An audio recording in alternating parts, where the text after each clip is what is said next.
Hello everyone, जय Shri Mahakal. My self खुशी और आप सभी का खुशी की दुनिया में बहुत बहुत स्वागत है।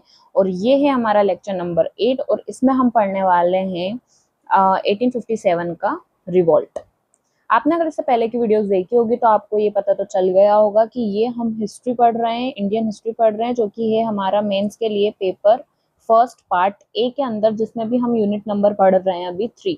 यूनिट नंबर 3 के अंदर जो हमारा रिवॉल्ट वाला टॉपिक है वो अभी हमारा चल रहा है। और उस रिवॉल्ट वाले टॉपिक के अंदर हमने ट्राइबल रिवॉल्ट पढ़ लिए, हमने पीजेंट रिवॉल्ट कवर कर लिया है, उसी के साथ साथ हमने सिविलियन रिवॉल्ट भी कवर कर लिया है। हमने जो 2-3 मिलिट्री रिवॉल्ट्स थे हमने वो भी कवर कर लिए हैं। और इतना कवर करने के बाद में अब हम 1857 का रिवॉल्ट पढ़ रहे हैं। तो कल के लेक्चर का अगर मैं क्विक रिवीजन दूं तो कल हमने पढ़ा था वेल्लोर म्यूटिनी। वेल्लोर म्यूटिनी के अंदर जो मेन पॉइंट्स थे, वेल्लोर कहाँ पर है, अगर हम वेल्लोर म्यूटिनी का देखें तो इसका जो रीजन है वो कहाँ था, रीजन था हमारा मद्रास। ठीक है। और अगर सेकंड पॉइंट हम देखें कि हमारे लीडर कौन थे, तो लीडर थे हमारे बलवंत राव फाड़के। ठीक है। और अगर थर्ड चीज हम देखें कि हमारा ये जो रिवोल्ट हुआ था, रिवोल्ट होने का रीजन क्या था, रीजन क्या था इसका, अगर आप सभी को याद हो तो रीजन ये था कि जो हमारे मतलब मैं क्या बोल सकती हूँ, हाँ सोल्जर्स, ठीक है, जो भी इंडियन सोल्जर्स थे, कौन थे, इंडियन सोल्जर्स थे, दे थिंक, ठीक है, वो क्या सोचते थे, they think British wanted to convert them to Christianity. ठीक है, ये क्या था, इसका रीजन था। तो हमने इतना पढ़ लिया था। उसके बाद अगर हम नेक्स्ट चले तो बैरकपुर म्यूटिनी पढ़ना था। बैरकपुर म्यूटिनी में हमने क्या पढ़ा था, अगर रीजन की हम बात करें तो रीजन था इसके अंदर हमारा बंगाल, रीजन था बंगाल। लीडर कोई मेन एक लीडर नहीं है, बट अगर हम रीजन की बात करें या कोस की बात करें कि क्यों हुआ था, तो ये क्यों हुआ था, क्योंकि इंडियन सोल्जर्स को ये डर था कि उन्हें सी क्रॉस करनी पड़ेगी। और उसी के साथ में जब एंग्लो बर्मिस वॉर हो रहा था तो एक तो सी क्रॉस करने का रीजन था, और उसी के साथ में क्या था कि वो बर्मा को एज अ, हम इंडियंस क्या मानते थे, as a land of magician think out करते थे। उसके बाद हमने रिवोल्ट ऑफ 1857 पढ़ना चालू करा था, जिसमें हमारा फर्स्ट पॉइंट था कॉजेस। कॉजेस के अंदर मैंने आपको जो पहले हमारे कॉजेस थे, देखो मैंने इंट्रो भी आपको पढ़ा दिया था। फिर जो कॉजेस था हमारा, फर्स्ट कॉजेस क्या था, एक्सपेंशनिस्ट पॉलिसी ऑफ ब्रिटिशर्स। ठीक है, ये था हमारा पॉइंट नंबर 1। ठीक है, कॉजेस ऑफ रिवोल्ट में हमारे हमको बहुत सारे पॉइंट्स पढ़ने हैं।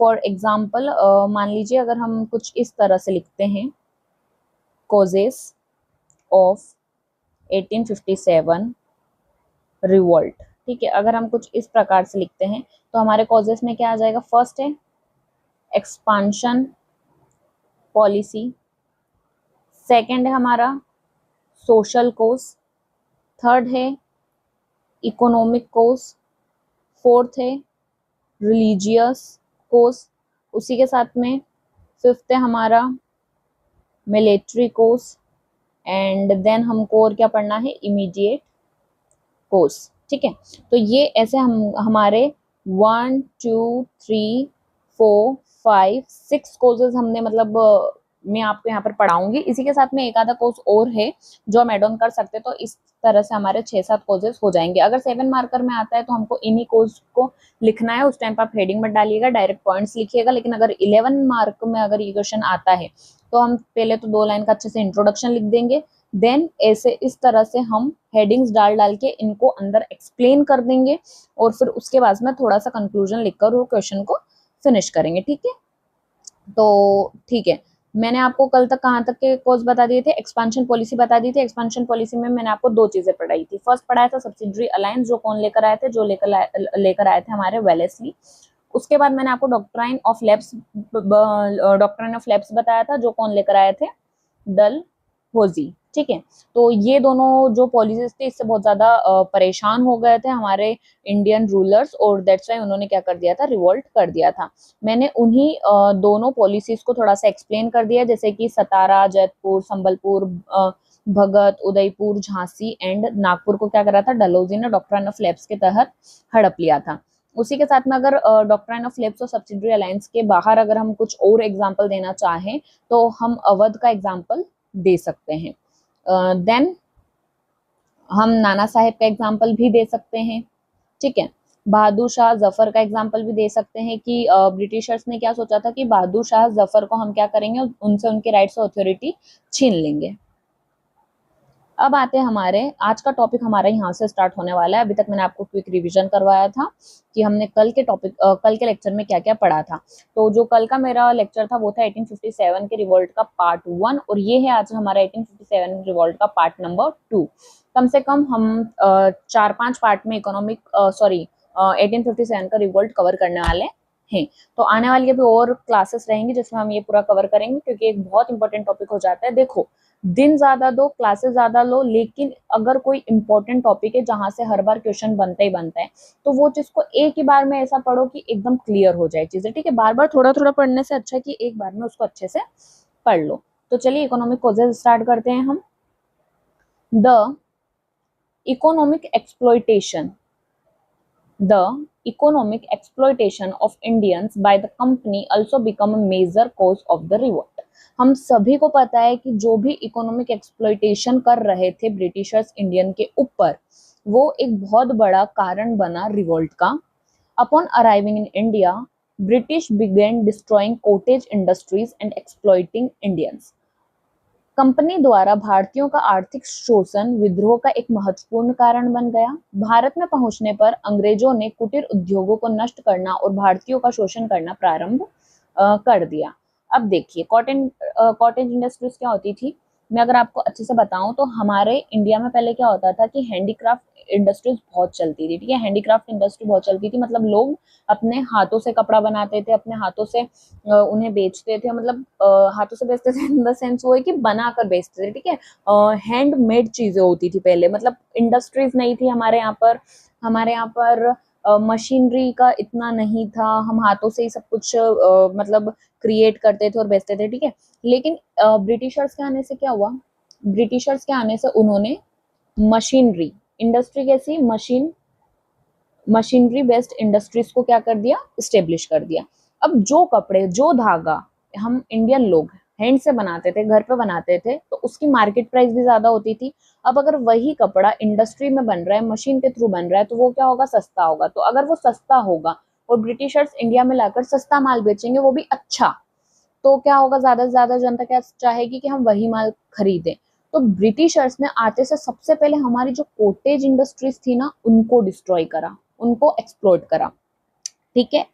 कॉटेज इंडस्ट्रीज को आकर डिस्ट्रॉय करा। अब जब कॉटेज इंडस्ट्री डिस्ट्रॉय होने लगी और हमारे यहाँ पर मेजर इंडियंस जो है वो कॉटेज इंडस्ट्री पर ही निर्भर थे, तो सबके सब क्या होगा, अनएम्प्लॉयड हो गए, ठीक है। उनका इतना चला नहीं मार्केट, उनको इतना कमाई नहीं हुआ। तो इससे क्या हुआ, इससे उनकी आर्थिक स्थिति क्या हुई, बिगड़ने लगी। तो जब उनकी आर्थिक स्थिति बिगड़ने लगी तो उनको बहुत ज्यादा लॉस होने लगा। तो ये हमारा कौन से कारण में आ गया, इकोनॉमिक कारण में, ठीक है। दैट्स व्हाई जो भी कॉटेज इंडस्ट्री वाले इंडियन पीपल्स थे, उन्होंने क्या करा, रिवोल्ट में भागीदारी ली, ज्यादा से ज्यादा भागीदारी ली। तो आपको समझ में आया कि किस तरह से ये इकोनॉमिक कोज हुआ और किस तरह से उन्होंने रिवोल्ट में अपना भागीदारी दिया। As a result, by the later half of the 18th century, many cottage industries had been destroyed due to the British policy of free trade and the selling of England-made clothes at lower prices. India's cottage textile industries come to an end.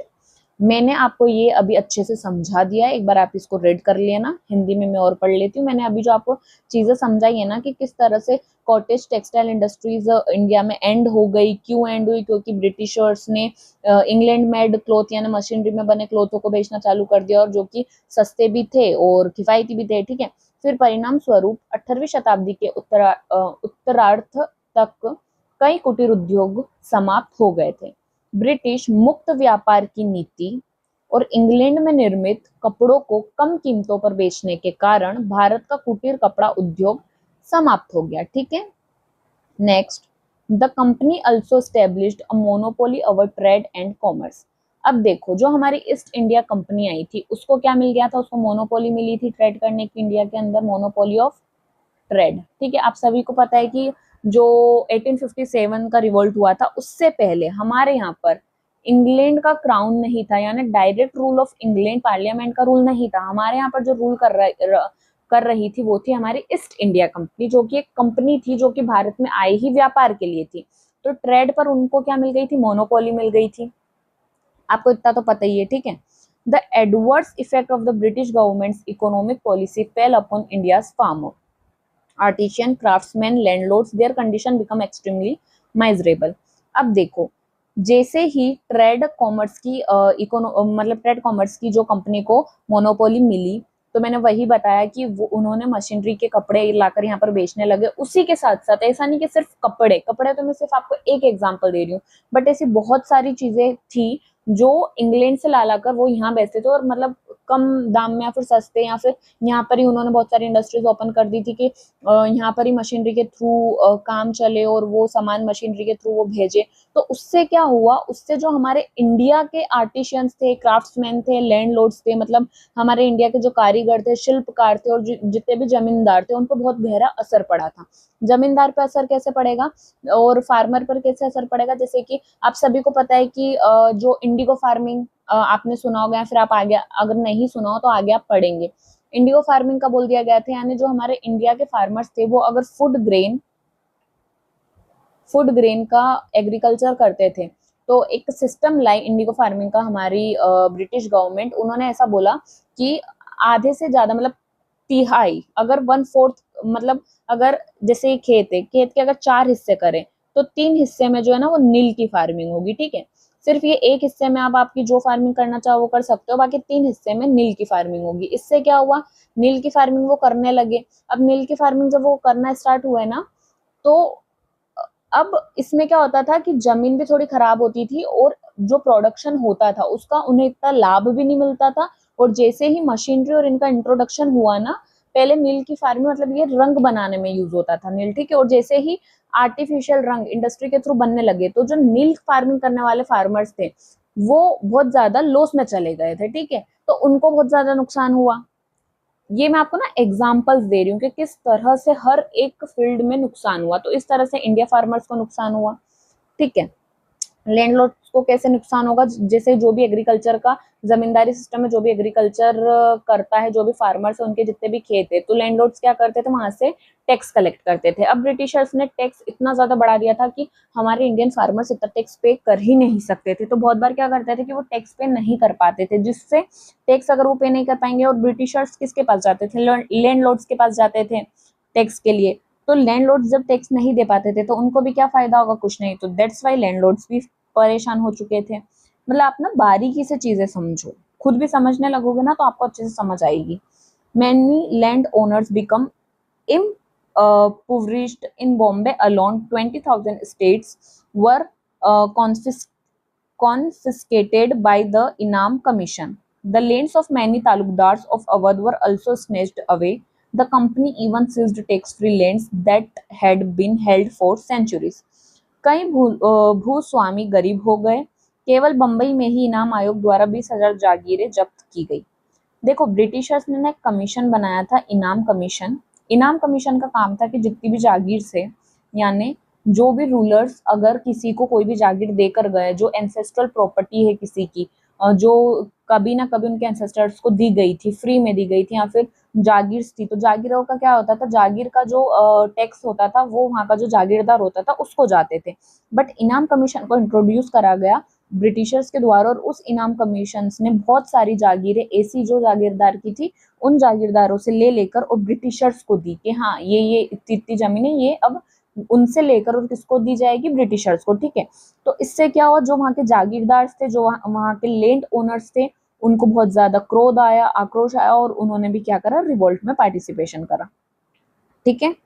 यहाँ पर इतना ही देखना है हमको। Next, many educational and religious institutions were also affected by this decision. For example, the company confiscated the tax-free villages of the Lakshmi temple in Jhansi. This economic policy of the company made the condition of farmers, artisans, landlords, merchants miserable. इस निर्णय से कई शैक्षणिक और धार्मिक संस्थान भी प्रभावित हुए। इनाम कमीशन के जो डिसीजन था कि इतनी टेरिटरी या फिर इतनी जागीर से जो ब्रिटिशर्स अपने कब्जे में ले लेंगे, उस वजह से बहुत सारे ऐसे एजुकेशनल इंस्टीट्यूशंस थे, ऐसे धार्मिक संस्थान यानी रिलीजियस इंस्टीट्यूशंस थे जो कि प्रभावित हुए थे, अफेक्ट हुए थे। क्यों हुए थे? क्योंकि बहुत सारे जागीरदारों के अंदर ही वो एजुकेशनल इंस्टीट्यूशंस आ रहे थे, रिलीजियस इंस्टीट्यूशन आ रहे थे, तो वो भी किसके अंडर चल गए? ब्रिटिशर्स के अंडर। और ब्रिटिशर्स के अंडर चल गए यानी वहां पे किसका राज होगा? ब्रिटिशर्स का, तो वो भी प्रभावित हुए। उदाहरण के लिए कंपनी ने झांसी में लक्ष्मी मंदिर के कर मुक्त गांवों को जब्त कर लिया।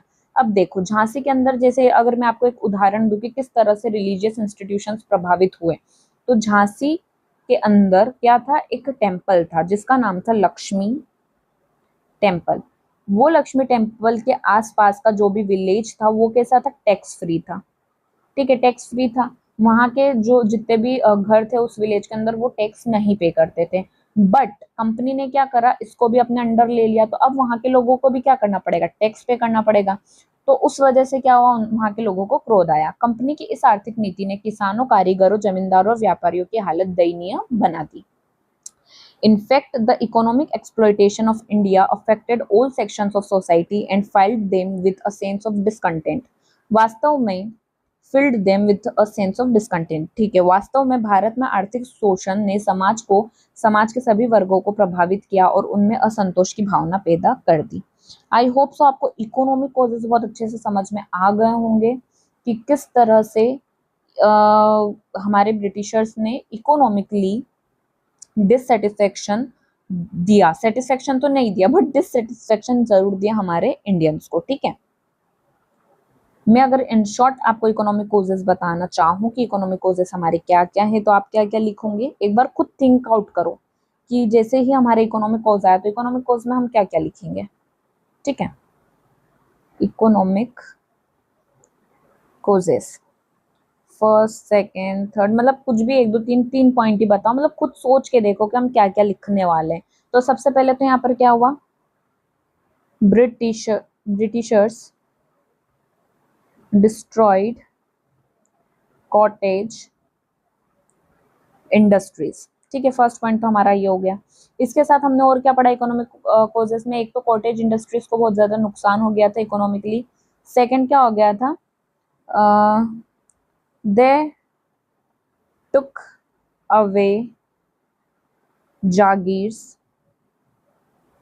Of landowners. ठीक है, ये भी हुआ था कि उन्होंने जागीर लेना चालू कर दी थी। यहाँ पे देखो ये सब ना, ये सब का सब सिर्फ हमारे क्या लिखा है? कॉटेज इंडस्ट्री के बारे में मैंने आपको समझाया, बट आप उसको 1 लाइन में भी फिनिश कर सकते हैं। उसके बाद लैंड ओनर का भी मैंने आपको बता दिया कि किस तरह से उन्होंने लिया।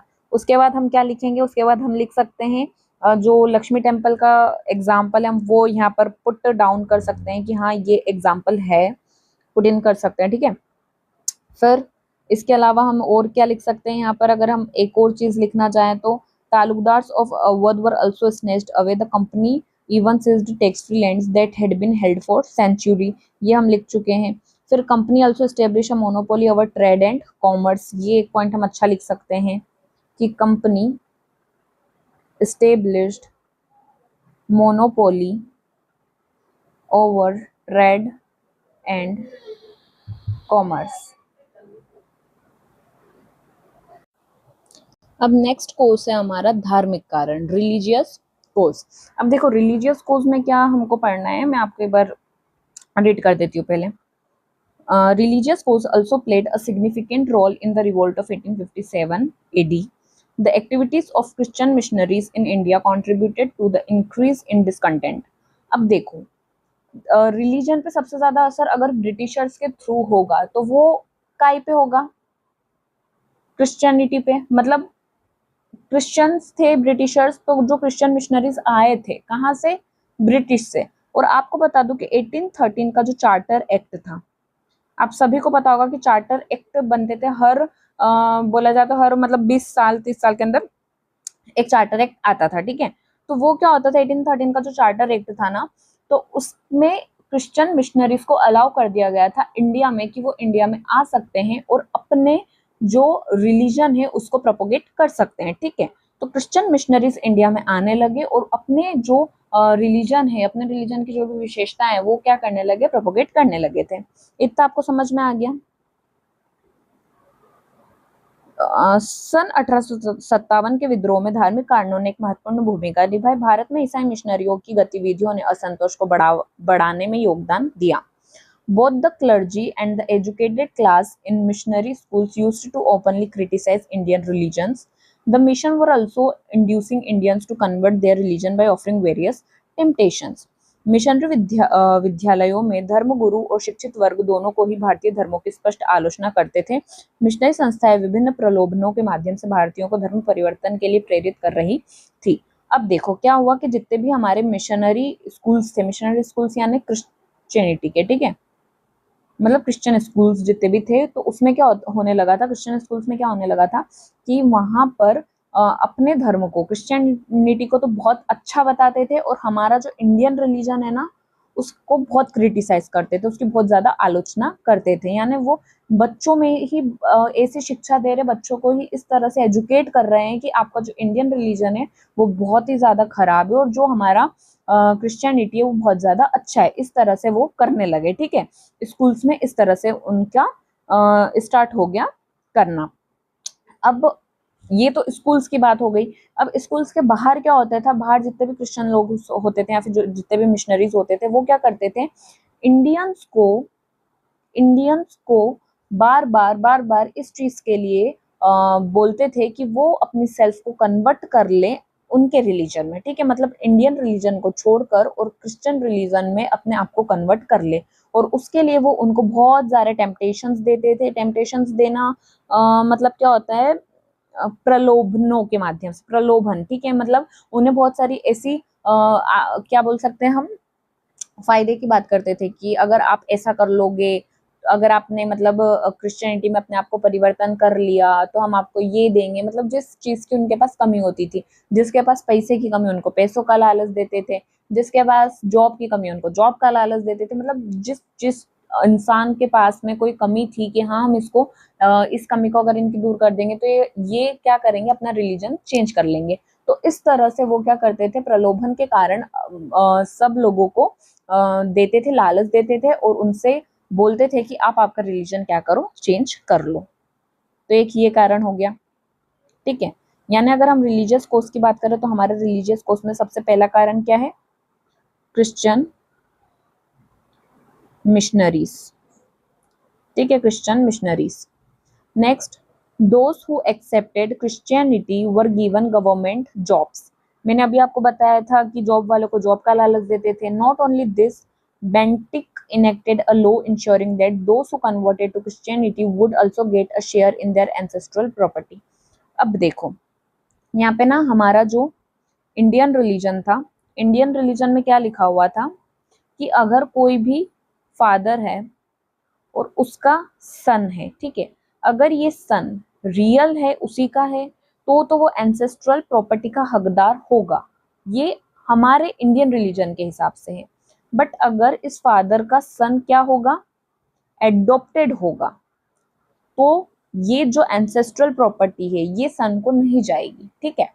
तो अब इन्होंने जब बेंटिक आया ना, तो बेंटिक ने क्या कर दिया, बेंटिक ने एक लॉ लाए और उस लॉ के तहत उन्होंने क्या बोला कि अगर आप एडॉप्टेड सन भी हैं तो भी आपको आपकी एंसेस्ट्रल प्रॉपर्टी का हक है, आप हकदार हो एंसेस्ट्रल प्रॉपर्टी के। तो इस चीज से भी बहुत सारा क्या फैला, डिसकंटेंट फैला लोगों के तहत। अब देखो ऑब्वियस है बहुत सारी चीजें ऐसी थी ब्रिटिशर्स की जो एक अच्छी चीजें थी, मतलब सुधार ला रहे थे वो हमारी सोसाइटी में। जैसे कि अगर हम देखें तो सती प्रथा को बैन करना ये बहुत अच्छी चीज थी। उसी के साथ अगर हम देखें तो चाइल्ड मैरिज पर बैन लगाया था उन्होंने, ये भी बहुत अच्छी चीज थी, ठीक है। इस तरह से बहुत सारी ऐसी चीजें थी, जैसे कि इन्फेंट मोर्टेलिटी पर बैन लगाया उन लोगों ने। तो इस तरह की जो चीजें थी ना, ये सुधार थे हमारी सोसाइटी में, क्योंकि सोसाइटी में बहुत ज्यादा खराब चीजें चलती आ रही थी। बट ये जब क्या होता है कि अगर ब्रिटिशर्स हर एक चीज में, मतलब अगर हम सही भी होते थे तब भी हमारी गलती निकालते थे, हम गलत है तब तो गलती निकालेंगे, बट अगर सही भी कुछ है हमारे धर्म में, हमारी सोसाइटी में अच्छी चीजें, तो वो चीज में भी वो क्या करते थे, कमी निकालते थे। मतलब वो पूरी तरह से हमारे लोगों को ना खा रहे थे, ठीक है। तो उससे क्या होता है कि अगर ब्रिटिशर्स कुछ अच्छी चीज भी करने जाएंगे ना, तो हम इंडियंस को क्या लगेगा कि नहीं, इनको तो हमारी सब चीजों में ही खामियां लगती है, ठीक है, सब चीज में हमारी कमी निकालते हैं, हमारी सारी चीजें क्या है, खराब है। तो अगर वो कोई अच्छी चीज भी करना चाहते थे, तो इंडियंस के मन में तो वही था कि नहीं, ये हमारा धर्म चेंज कर रहे हैं, या फिर ये हमको उनके धर्म के प्रति लालच दे के और कन्वर्ट करना चाहते हैं, मतलब ऐसी चीजें हमारे इंडियंस के माइंड्स में चलती थी। तो यहाँ पर बस वही चीज है कि एंसेस्ट्रल प्रॉपर्टी पर हक होना है, एडॉप्टेड सन का भी उतना ही होना चाहिए जितना रियल सन का होना चाहिए, ठीक है, ये अच्छी चीज है। बट जब एंसेस्ट्रल प्रॉपर्टी का हक उन्होंने बोला कि एडॉप्टेड सन को भी मिलना चाहिए, तो इंडियन लोगों की सोच क्या थी कि नहीं, ये हमारे इंडियन रिलीजन के खिलाफ है, ठीक है। जो भी हमारे धर्म को बहुत मानता था वो क्या सोचते थे कि नहीं, ये तो हमारे धर्म के खिलाफ है, यानी ये चीज क्या गलत है। तो एक ये भी रिलीजियस फैक्टर हो गया। Then this was a direct attack on Hindu religion and law. Similarly, the practice of adoption was valid and essential under Hinduism, but Dalhousie displeased everyone by imposing a ban on it. यह हिंदू धर्म और कानून पर एक प्रत्यक्ष आक्रमण था। Bentinck ने क्या करा, एंसेस्ट्रल प्रॉपर्टी के लिए लॉ बनाया। इसी प्रकार गोद लेने की प्रथा हिंदू धर्म के अंतर्गत वैध और अनिवार्य थी, लेकिन डलहौजी ने इस पर रोक लगाकर सभी को नाराज कर दिया, ठीक है। Next, English missions promoted the teaching of Christianity instead of Hinduism. हमारे इंडिया में, हिंदुस्तान में हिंदुइज्म रिलीजन जो है वो एक हमारा मेजर रिलीजन है, बट इंग्लिश मिशनरीज यानी जो क्रिश्चियन मिशनरीज थे, जो ब्रिटिशर्स थे, उन्होंने क्रिश्चियनिटी को ज्यादा बढ़ावा दिया, ठीक है। अधिकतर लोग यहाँ पर हिंदू थे, बट उन्होंने क्रिश्चियनिटी पर ज्यादा बढ़ावा दिया। उससे क्या हुआ, ऑब्वियस है, मेजोरिटी जो है, मेजोरिटी ऑफ पॉपुलेशन वो क्या होगी, उनसे नाराज होगी। Bible education was compulsory in missionary schools where students were being taught lessons on the supremacy of Christianity over Hinduism. अंग्रेज मिशनरियों ने हिंदू धर्म के स्थान पर ईसाई धर्म की शिक्षाओं को बढ़ावा दिया। मिशनरी स्कूलों में बाइबल की शिक्षा अनिवार्य थी, जहां छात्रों को हिंदू धर्म की तुलना में ईसाई धर्म की श्रेष्ठता के पाठ पढ़ाए जाते थे, ठीक है। देखो मैंने ना हर चीज को यहाँ पर एक्सप्लेन करके लिखा है पीडीएफ में, बट आप उसको वन लाइन में लिख सकते हो, और आपको वन लाइन में ही लिखना है, ठीक है। यहाँ पे मैंने आपको समझाने के लिए इतनी चीजें लिखी हुई है, बट यहाँ पर अगर अब मैं आपको समझाने के लिए ना लिखूं और अगर हमको एक लाइन में लिखना है, तो हम क्या करेंगे, हम ये लिख सकते हैं कि क्रिश्चियन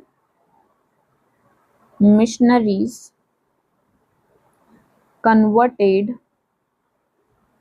हिंदूज, ठीक है। हम ये इस पे क्या, हम मतलब ये लाइन को यहाँ पर लिख सकते हैं, या फिर हम ये भी लिख सकते हैं कि Christian missionaries taught students about Christianity over Hinduism. ये लाइन भी यहाँ लिख सकते हैं, मतलब आप आपके हिसाब से आपकी लाइन लिख सकते हैं, मैं आपको समझा चुकी हूँ, ठीक है। फिर नेक्स्ट है हमारा, this convinced Indians that the British also wanted to destroy their religion. अगर इतनी सारी चीजें ब्रिटिशर्स एक साथ करेंगे, उनके धर्म को ज्यादा बताएंगे, सुप्रीम बताएंगे, सुप्रीमेसी ऑफ क्रिश्चियनिटी बताएंगे ओवर हिंदुइज्म, तो इससे क्या होगा कि हमारे इंडियन को क्या लगेगा, इंडियन किस तरह से सोचेंगे कि ब्रिटिशर्स जो है वो हमारे रिलीजन को क्या करना चाहते हैं, डिस्ट्रॉय, और एक्चुअली में वो डिस्ट्रॉय करना चाहते थे। They could not stand to see their religion being attacked. Mullahs, Maulvis, Pandits and sages whose royal patronage had ended were traveling around spreading this message and instigating the masses. इससे भारतीयों में एक विश्वास उत्पन्न हो गया कि अंग्रेज उनके धर्म को भी नष्ट करने का प्रयास कर रहे हैं, वे अपने धर्म पर हो रहे हमलों को सहन नहीं कर पा रहे हैं। मुल्ला, मौलवी, पंडित और संत जिनका राजसी संरक्षण समाप्त हो चुका था, इस संदेश को फैलाते हुए, जनता के उकसाते हुए चारों ओर घूमकर इस विचारधारा को आगे बढ़ा रहे थे। The Indians' trust in the British had eroded to such an extent that they viewed even convenient and essential facilities like railway, telegraph post with suspicious and destructive. मतलब जो हम इंडिया थे ना, मतलब इंडियंस जो थे, इंडियंस का trust Britishers पर इस तरह से समाप्त हुआ, इरोड हुआ कि वो हर एक चीज को कैसे देख रहे थे, हर एक चीज को वो ऐसे देख रहे थे कि ये लोग तो हर एक चीज में हमारा क्या करेंगे, डिस्ट्रक्शन ही करने वाले हैं, ठीक है, हमको एक्सप्लॉइट ही करेंगे, हमको डिस्ट्रक्ट ही करेंगे।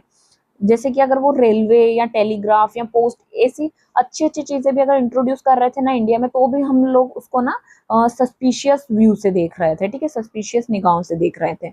The incident of greased cartridges dashed their remaining hopes and made them ready for revolt. अंग्रेजों पर भारतीयों का विश्वास इस हद तक समाप्त हो चुका था कि वे रेल, तार और डाक जैसी आवश्यक सेवाओं को भी संदेह और अविश्वास की दृष्टि से देखने लगे।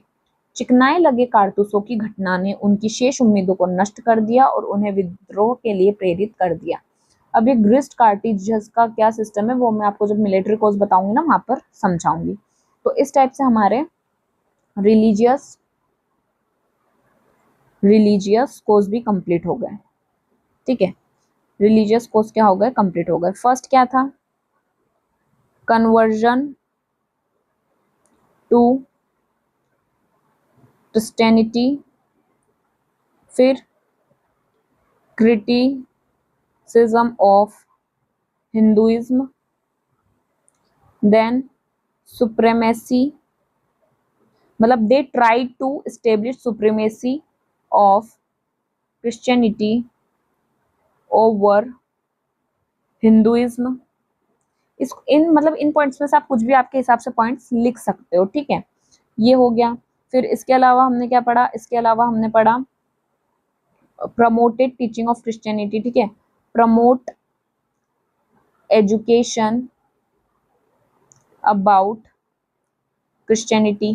ठीक है, मतलब इस टाइप से आप लिख सकते हो जो भी हमने यहाँ पर पढ़ा है। नेक्स्ट है हमारे सोशल कोजेस यानी सामाजिक कारण। सामाजिक कारण क्या क्या थे, similarly the British also attack the Indian customs and traditions. मतलब हर एक फैक्टर में ही उन्होंने क्या करा, हर एक एरिया, हर एक फील्ड में क्या करा, ब्रिटिशर्स ने अटैक करा इंडियंस को। ठीक है, तो उसी प्रकार जो हमारे कस्टम्स थे, ट्रेडिशंस थे, उन पे भी अटैक करा। Indian become suspicious due to the ban on child marriage. जैसे ही मैंने अभी आपको ऊपर समझाया था कि सती प्रथा हो गई, चाइल्ड मैरिज हो गई, उसी के साथ साथ एडॉप्शन प्रैक्टिस हो गई, या फिर विडो रीमैरिज को क्या कर दिया हमने, लीगलाइज कर दिया। ठीक है, तो ban on child marriage, practice of sati, practice of adoption as well as legalisation of widow remarriage, इन सारी चीजों में भी इन्होंने क्या करा, बदलने का ट्राई करा। यानी विडो होना हमारे इंडिया के धर्म में था। ठीक है, बट विडो रीमैरिज इलीगल था, बट इन्होंने लीगलाइज कर दिया एक्ट के थ्रू। चाइल्ड मैरिज करने पर इन्होंने बैन लगा दिया, सती पर बैन लगा दिया, प्रैक्टिस ऑफ एडॉप्शन पर इन्होंने पूरा खत्म कर दिया। हमारे हिंदू धर्म के हिसाब से हमें एडॉप्शन करना चाहिए था। ठीक है, बट ब्रिटिशर्स ने क्या करा, खत्म कर दिया ये सिस्टम। जिसका भी सन डॉटर नहीं होते थे तो वो क्या करते थे कि कोई भी सन को अडॉप्ट कर लेते थे। बट उससे क्या होता था, डॉक्ट्राइन ऑफ लैप्स आपने पढ़ा होगा, जिससे हड़प नीति के कारण एडॉप्टेड सन को प्रॉपर्टी नहीं मिलेगी, या फिर एंसेस्ट्रल प्रॉपर्टी हमारे हिंदू धर्म के हिसाब से एंसेस्ट्रल प्रॉपर्टी पर हक नहीं होगा एडॉप्टेड सन का। तो फिर वो माता पिता जिनका संतान नहीं थी वो एडॉप्टेड सन या डॉटर को भी एडॉप्ट नहीं करते थे। क्यों? क्योंकि कोई फायदा ही नहीं था, उनको कुछ दिया ही नहीं जाता था। ब्रिटिशर्स तो हड़प रहे थे हर एक चीज। ठीक है, तो वो चीज भी इन्होंने बंद करवा दी। तो इसी प्रकार अंग्रेजों ने भारतीय संस्कृति और परंपराओं पर भी आक्रमण किया। बाल विवाह पर प्रतिबंध, सती प्रथा और गोद लेने की प्रथा के साथ साथ विधवा पूर्ण विवाह को वैध बनाने के कारण भारतीयों में संदेह उत्पन्न हो गया। British viewed Indian language, culture and ancient tradition with contempt and made allegations against them. मतलब हमारा जो भी एंशिएंट ट्रेडिशन है, हमारी जो लैंग्वेज है, हमारा जो कल्चर है, उन सब पे सिर्फ और सिर्फ ब्रिटिशर्स ने क्या करे, एलिगेशंस लगाए। In such circumstances, even the reform work done by the British lost its significance, and they had to face the resentment of the Indians. अंग्रेजों ने भारतीय भाषाओं, संस्कृति और प्राचीन परंपराओं को तिरस्कार की दृष्टि से देखा और उन पर आरोप लगाए। ऐसी परिस्थितियों में अंग्रेजों द्वारा किए गए सुधार कार्यों का महत्व भी घट गया और उन्हें भारतीयों के आक्रोश का सम्मान करना पड़ा। अंग्रेजों की अजेयता में विश्वास कम होना। ठीक है, इस प्रकार से सोशल कोज भी हो गए हमारे, मतलब सती प्रथा वगैरह जो है उनको बैन कर दिया और अटैक करा हमारे कस्टम्स पे, हमारे कल्चर लैंग्वेज को बहुत ज्यादा उन पे एलिगेशंस लगाए। ठीक है, ये सारी चीजें आप इसमें मेंशन कर सकते हैं। नेक्स्ट है decrease in belief in British invincibility. अंग्रेजों की अजेयता में विश्वास कम होना। The way the British established their rule in India despite limited resources and adverse conditions had created a sense of belief in their invincibility among Indians. सीमित संसाधनों और प्रतिकूल परिस्थितियों के बावजूद अंग्रेजों ने जिस प्रकार से भारत में अपना शासन स्थापित किया, उसने भारतीयों में उनकी अजेयता का विश्वास उत्पन्न कर दिया था। हम इंडियंस एक टाइम पे क्या सोचने लग गए थे कि ब्रिटिशर्स को कोई हरा ही नहीं सकता, कोई भी उनको अजय नहीं बना सकता, वो हमेशा विजय ही प्राप्त करेंगे, वो हमेशा जीतेंगे ही। ये हमारे इंडियंस के मन में आ गया था। क्यों? क्योंकि ब्रिटिशर्स के पास इतनी कम रिसोर्सेस थी, इतने कम संसाधन थे, उसके बावजूद भी वो हमेशा जीत जाते थे। क्यों? क्योंकि उनकी जो अलायंस होती थी, मतलब उनका जो सोचने समझने का तरीका था, उनका जो तरीके थे, मतलब कम रिसोर्सेस में भी किस तरह से वो अच्छा काम करते थे, किस तरह से वो प्लानिंग करते थे, ठीक है। उस कारण से वो कभी भी हारते नहीं थे, मतलब ऐसा नहीं कभी नहीं हारे, बट वो ऑब्वियस नहीं हारते थे, मतलब अगर कोई चीज में हार भी गया तो भी वो ऐसा ना ऐसा रास्ता निकाल देते थे कि उसमें भी वो उनका फायदा देख ले, ठीक है। तो ऐसी चीजें बहुत ज्यादा हुई थी जिसने इंडियन के माइंड में क्या डाल दिया था कि ये कभी हार ही नहीं सकते। हालांकि 1857 ईस्वी में पूर्व हुए कई युद्धों में उनकी हार ने अंग्रेजों की सजयता की धारणा को नष्ट कर दिया, बट कुछ ऐसे वॉर्स भी थे, कुछ ऐसे बैटल्स भी थे जिन्होंने ये भी बताया कि नहीं, ब्रिटिशर्स को हराना मुश्किल नहीं है। जैसे कि अगर 1857 ईस्वी का ही हम रिवॉल्ट देखें तो उसमें भी हमें एक ये माइंड में आ गया था, चाहे वो रिवॉल्ट हमारा सक्सेसफुल नहीं हुआ इस मैटर में कि हमको ब्रिटिशर्स को भगाना है, इस चीज में सक्सेसफुल नहीं हुआ, लेकिन हर एक इंडियन के मन में ये आ गया कि हम जीत सकते हैं, हम ब्रिटिशर्स को हरा सकते हैं। ये चीज हमारे माइंड में आई, तो वो अपने आप में ही एक जीत थी, ठीक है। तो ये हो गया। The British were fiercely challenge in the first Afghan war, the Punjab war and the Crimean war, and British authority was briefly terminated in the Santhal Pargana. प्रथम अफगान युद्ध, पंजाब युद्ध और क्रीमिया युद्ध में अंग्रेजों को गंभीर चुनौतियों का सामना करना पड़ा, ठीक है। मतलब मैंने आपको बताया था कुछ वॉर ऐसे हुए थे जिसमें हम इंडियंस भी जीते थे, तो वो यही थे, और संथाल परगना में ब्रिटिश शासन के थोड़े समय के लिए अंत हो गया था। This events instilled confidence in India that the British could be defeated through courage and strength, and India could be liberated. इन घटनाओं ने भारतीयों में यह विश्वास उत्पन्न किया कि साहस और शक्ति के माध्यम से अंग्रेजों को पराजित किया जा सकता है और भारत को स्वतंत्र कराया जा सकता है। नेक्स्ट आता है military course. The salary and benefits of the soldier were based on racism.